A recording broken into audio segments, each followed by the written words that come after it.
Okay, so you know that feeling, right? Like Yeah, sometimes yeah. it feels like the people running things around the world, well, maybe they aren't always the best people for the job. Yeah. It's like almost like we're all voting for criminals Yeah. in a way.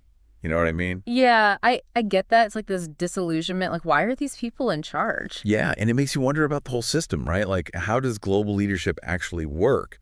Or does it even work? Right. So for today's deep dive, we're going all in on the big one, the UN, the United Nations. Okay. We've got tons of sources that cover everything from its beginnings after World War II, how it's actually structured, what it's trying to do, Right. and, maybe more importantly, like where it struggles, Yeah. especially when we're talking about achieving world peace. I mean, that's the dream, right? Yeah. And you're listening because you want to get the full picture quickly and thoroughly. Right. So our goal here is to break it all down for you. What is the UN? What's it supposed to be doing?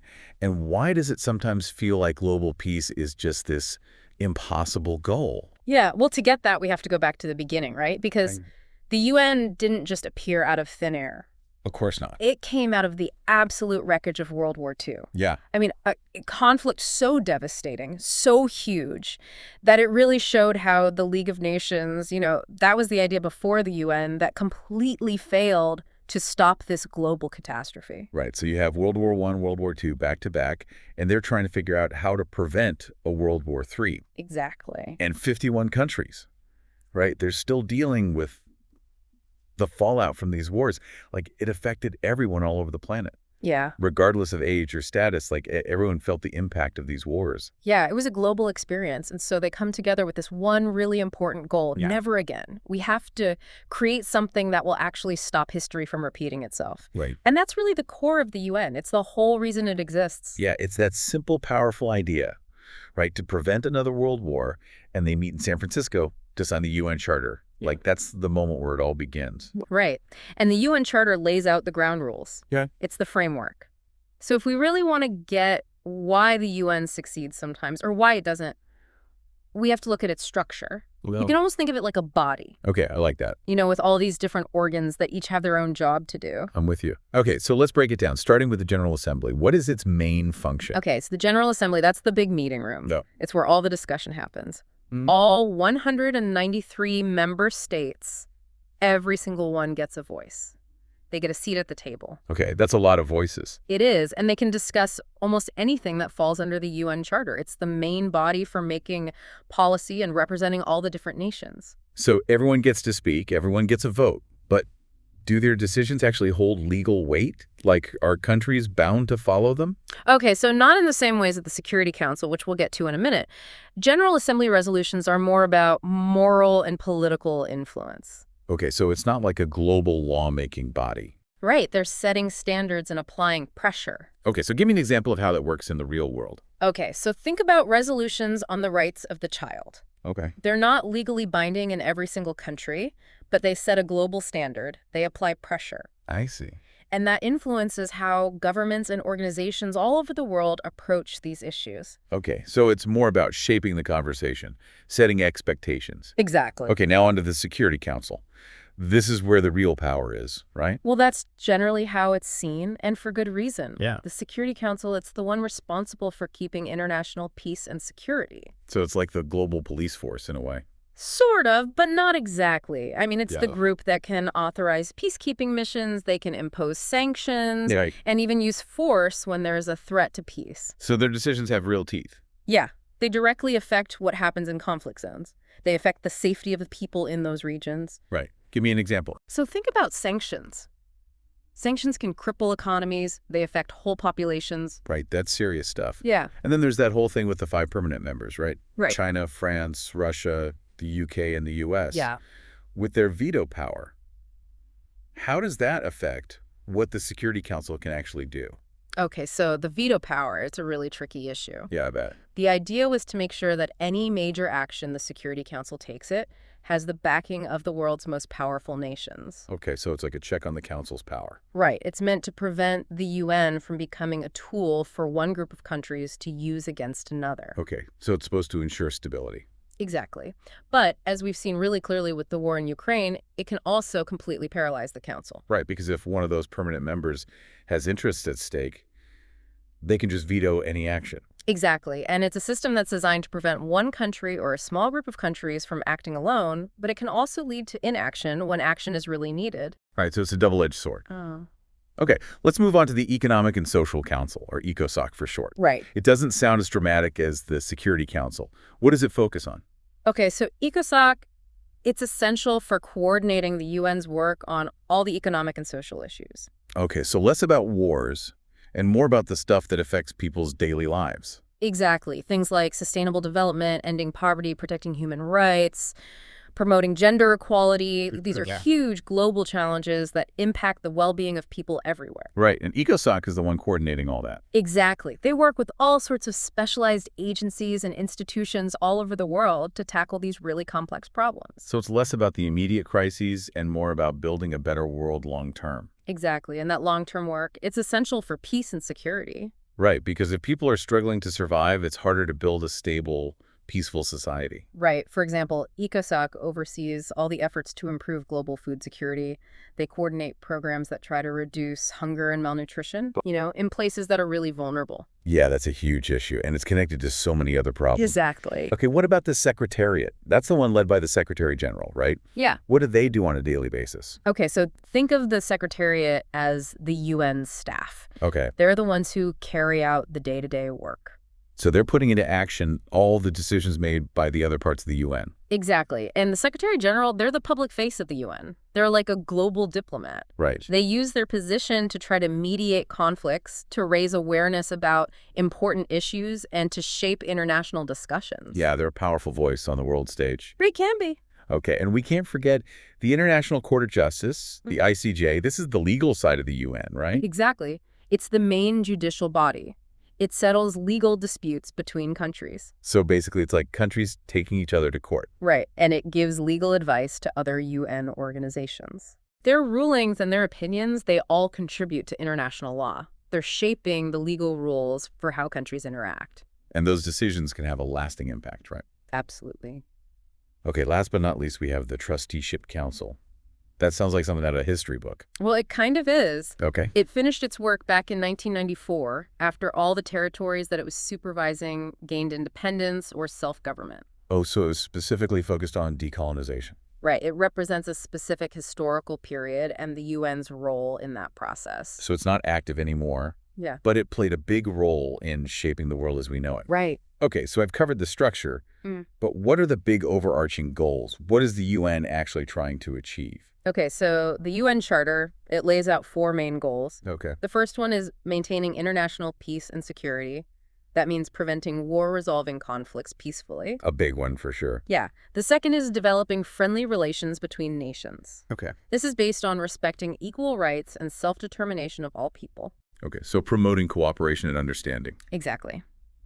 The third goal is achieving international cooperation to solve global problems. So this is where things like economic development, poverty, human rights come in. Exactly. And it also includes cultural and humanitarian problems. Right. It's about promoting human rights for everyone without discrimination. So it's really broad. It is. And the fourth goal is to be a center for harmonizing the actions of all the nations towards these common goals. So it's about getting everyone on the same page working together. Right. Okay, so those are some pretty big goals. They are.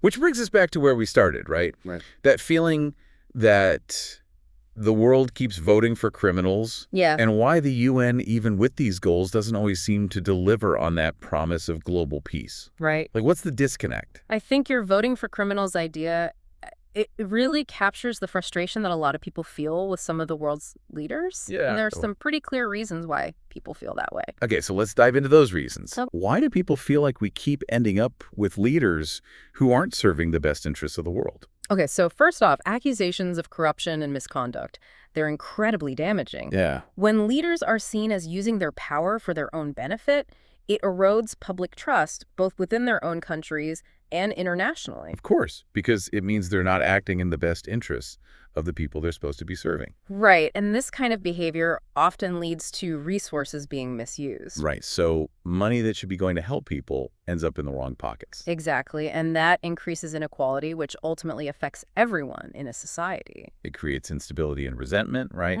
And then there are the decisions that leaders make that actively cause conflict and suffering. Exactly.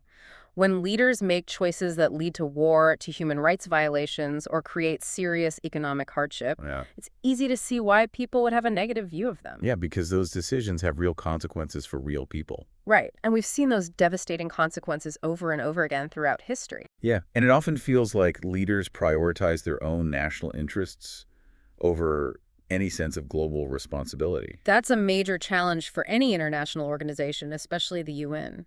Because they have to balance the needs of individual nations with the needs of the world as a whole. Right. Leaders are accountable to their own citizens first. Sure. So they're often motivated by what's best for their country. And sometimes that clashes with what's best for the world. Exactly. And that tension can really limit what the UN can achieve because member states, they might not want to compromise on things that they see as vital to their own security or their own economy. Yeah, it's a constant balancing act that doesn't always work out the way we'd hope. But, Okay, so it's clear that the UN isn't perfect. And even with the UN, we still haven't achieved world peace. that's true. And there are plenty of examples where the UN seems to have fallen short of its goals. Yeah, I mean, the UN has had its successes, Sure. but there have also been some really significant failures. Okay, so let's talk about some of those failures. What Okay. specific examples come to mind? Okay. Well, the Israeli-Palestinian conflict, that's a long and tragic example. It is. Despite countless UN resolutions and decades of peacekeeping efforts, a lasting peace just hasn't materialized, Right. and it's affecting generations of people. And it's important to remember that the UN's role in these kinds of situations, it's often limited by the willingness of the parties involved to actually negotiate. Right, they can't force peace on people who don't want it. Exactly. The UN can provide a framework, but it can't make people make peace. And then there's the Rwandan genocide. Yeah. That's a really dark chapter in human history and a major failure for the UN. It is. The UN peacekeeping force that was there was completely overwhelmed, and there wasn't enough political will from member states to actually intervene and stop the killings. Right, and looking back, one of the big problems was that the peacekeepers didn't have a clear mandate. Right. So they weren't able to protect civilians even when the violence was escalating. And that really shows the limitations of the UN when it's facing extreme violence. Yeah. And a lack of agreement from the international community. Yeah, it's a tragic example of how things can go wrong. Yeah. And more recently, the war in Ukraine feels like another clear example. Right. I mean, the UN has condemned the war, they've passed resolutions, but they haven't been able to actually stop it. Exactly. And in this case, it comes down to the veto power in the Security Council. Right, Russia used its veto to block any meaningful action. Right. And that's prevented the UN from taking any strong steps to stop the conflict. And the result is immense human suffering and global disruption. It highlights a fundamental problem with the UN. It's designed to prevent aggression, Right. but its effectiveness is limited when you have a major power directly involved and they're willing to use their veto to protect their own interests. It's a catch-22. And it's not just about direct conflict either, even with something like climate change, Right. where there's widespread agreement that it's a threat. Yeah, The UN still struggles to get everyone on board with a plan of action. exactly. The UN helped create the Paris Agreement, but actually putting those commitments into action and making sure everyone follows through, that's a huge challenge. Yeah, because different countries have different interests, different economic concerns, and climate change affects different populations unevenly. Right. The core problem is that addressing climate change, it requires a fundamental shift in how we produce and consume energy. Yeah. And that shift has huge economic and political implications for every country. So it's not just about getting everyone to agree that climate change is real. Right. It's about getting them to agree on solutions that will require them to make big changes. Exactly. And then you have humanitarian crises where the UN is trying to deliver aid. But even that can be incredibly difficult, especially in conflict zones. Yeah, getting access to people who desperately need help and keeping aid workers safe, those are constant challenges. Yeah, I mean, millions of people rely on UN aid to survive. They do. And when those efforts are blocked, it can be devastating. It is, especially for the most vulnerable people, children, women, the elderly. Absolutely. And we've seen examples where aid convoys are targeted, Right. making it incredibly difficult and dangerous to deliver essential supplies. Exactly. It all makes you want to just start over with the UN, right? Yeah. Like, what if we just replaced all the current national representatives with people who are genuinely committed to peace? Yeah, like peace-loving people in charge. Right. It sounds good in theory, but is it actually possible? It's a natural response to the frustration. I mean, it's understandable to want that. Yeah. But doing that would be incredibly difficult. Okay. So what are the practical challenges here? Well, for starters, how do you even define peace-loving in a global context? Right. What one culture or one political group considers peace-loving, another might see as naive or weak or even dangerous. Exactly. It's Yeah. completely subjective. That's a great point. And even if you could agree on a definition, how would you choose these peace-loving people? Right now, UN representatives are chosen by their national governments. Right? That reflects the idea of state sovereignty. Each country gets to choose who represents them. So to switch to some kind of global election for these roles, it would require a massive change to the UN's structure. Right. And it would almost certainly face huge opposition from countries that want to keep control over their own representation. And you'd have to figure out how to make sure that smaller countries have a fair say. Right. And prevent the whole process from being dominated by the bigger, more powerful nations. Exactly. Yeah. And even if you could somehow overcome all of those hurdles and elect individuals who personally wanted peace, they'd still be answerable to their own countries. Right. Their primary job is to represent the interests of their nation. So even the most peace-loving representative might have to put their country's needs first. Exactly. Even if it means compromising on things that might not be seen as universally peaceful. Right. International relations, it's all about balancing different and often competing interests. Yeah, it's messy. Yeah. And it feels like the UN, despite all its ideals, it still operates within the existing power structures of the world. That's a really important point, that UN doesn't exist in a vacuum. Right. It reflects the world as it is with all its inequalities and power imbalances. So even if every single representative was a perfect model of peacefulness, the reality is that the influence of powerful countries and their goals would still shape everything that happens. Exactly. Okay, so just swapping out the people might not be the solution, but that doesn't mean we should just give up on the UN, right? No, not at all. I mean, there are definitely ways to move forward to make it more effective. Okay, so what can we do?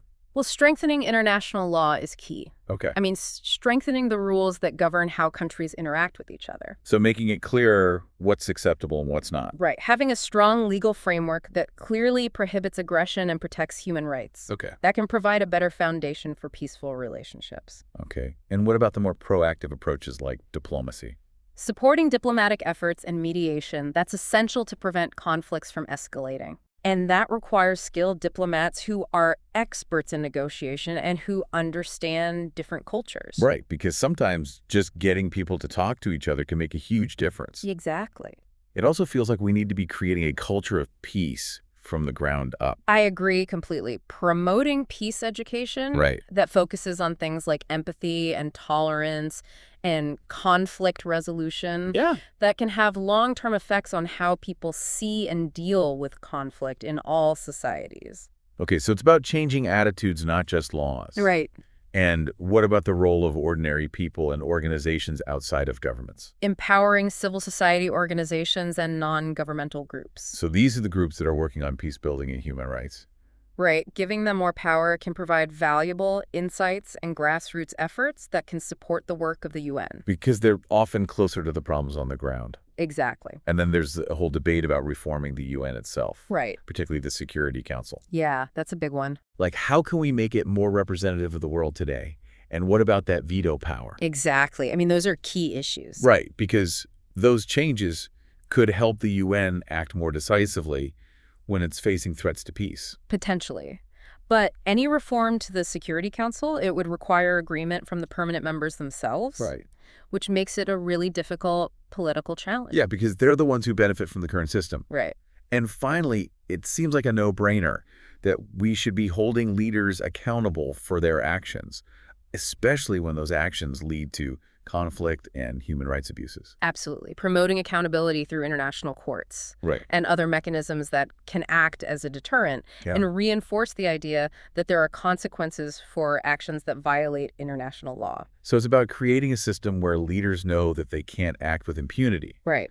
So it sounds like while the idea of just replacing all the UN representatives with peace-loving people is tempting, the reality is that making the UN a more effective instrument for peace is much more complex. It is. It's a multifaceted challenge. Right. It's not a quick fix. No, it's not. But your initial concerns about the state of the world and the UN's effectiveness, those are completely valid and widely shared. They are.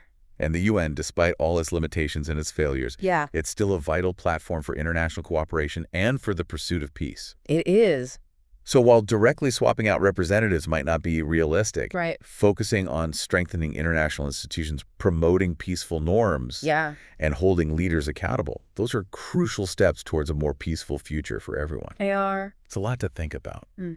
So for our listeners out there, I want to leave you with this question.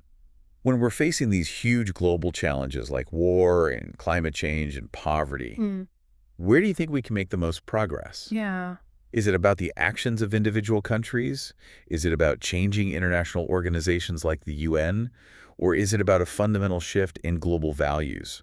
Right. What's the right balance between countries acting on their own and the urgent need for global cooperation? Thanks for joining us on this deep dive, everyone. And remember, this isn't the end of the conversation. Keep learning, keep asking questions, and keep pushing for a better world. Until next time.